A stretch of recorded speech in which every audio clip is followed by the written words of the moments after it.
దక్షిణంలో సేవ చేసే భాగ్యాన్ని మరొకసారి కల్పించాలని వైసీపీ ఎమ్మెల్యే అభ్యర్థి వాసుపల్లి గణేష్ కుమార్ ఓటర్లను అభ్యర్థించారు. ముందుగా ఆంజనేయ స్వామిని దర్శించుకుని ఆలయంలో పూజలు చేశారు.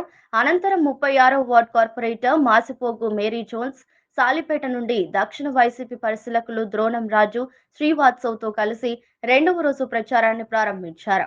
ఈ సందర్భంగా ఆలయం మాట్లాడుతూ 36వ వార్డులో అనేక అభివృద్ధి కార్యక్రమాలు చేశామని, జగనన్న సంక్షేమ పథకాలు 90% ఇంటికి చేరాయన్నారు. వైసీపీ ప్రభుత్వం ప్రజలకు చేసిన మంచి పనులు నేడు తమకు బ్రహ్మరథం పడుతున్నాయని ఆనందం వ్యక్తం చేశారు.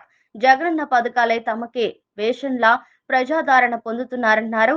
పగటి వేసగాళ్లలా వస్తున్న ప్రతిపక్షాల కూటమి కుట్రను తిప్పికొట్టడానికి ప్రజలు సిద్ధంగా ఉన్నారని వెల్లడించారు.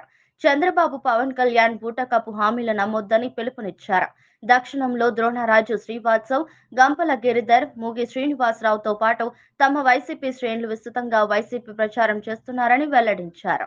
ఆపదను తను భావిస్తూ ఎవరు ఆపదలో ఉన్నా సరే సొంత నిధులు దాదాపు ఎలక్షన్ ముందు వస్తారు. ఇవాళ సంక్రాంతి పండుగ వచ్చినట్టు ఇప్పుడు వస్తున్నారు కలబోలు కబుర్లు చెప్పేదానికి. కానీ ప్రజలకు తెలుసు ఆల్రెడీ నిన్న జరిగింది. మన ముఖ్యమంత్రి వర్యులు అందించిన ప్రతి పథకం కూడా నేరుగా ఎవరి మధ్యవర్తులు లేకుండా ప్రతి కుటుంబానికి మనం అందించడం జరిగింది. రోడ్స్ వేయడంలో కానీ, ఎలక్ట్రికల్ పోల్స్ వేయడంలో కానీ, లైటింగ్ సిస్టమ్ కానీ, వాటర్ సిస్టమ్ ఎప్పుడు కూడా నిరంతర వాటర్ సప్లై ఉండేందుకు తనంతా ఎప్పుడు కూడా కృషి చేస్తానే ఉన్నారన్నమాట. సుతాగా మా మాసిపోగు రాజు గారే మాదిగ కమిటీకి సంబంధించి. సో వారందరికీ కూడా ఎప్పుడు ఏ కష్టం వచ్చినా సరే అతనే ఆదుకుంటారు. సో మాది కమిటీలోని అంత పెద్ద లీడర్ ఎదగడం కూడా చాలా అరుదు. సో అటువంటి చేస్తూ ఉన్నారు. ఈ యొక్క వార్డు చేసేది ఏంటంటే మా మేరీ జోన్స్ గారు అనేక అభివృద్ధి పనులు చేశారు.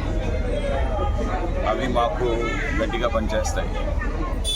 నిస్వార్థంగా ప్రజల గుండెల్లో ఉండాలి అని కసిగా పనిచేశారన్నమాట. సంక్షేమ పథకాలు అందేయన్నమాట. సో వారందరూ కూడా ఈరోజు మా జగన్మోహన్ రెడ్డి గారికి ఓటేసేలాగా ప్రేరేపిస్తూ ఉన్నాయి. ముఖ్యంగా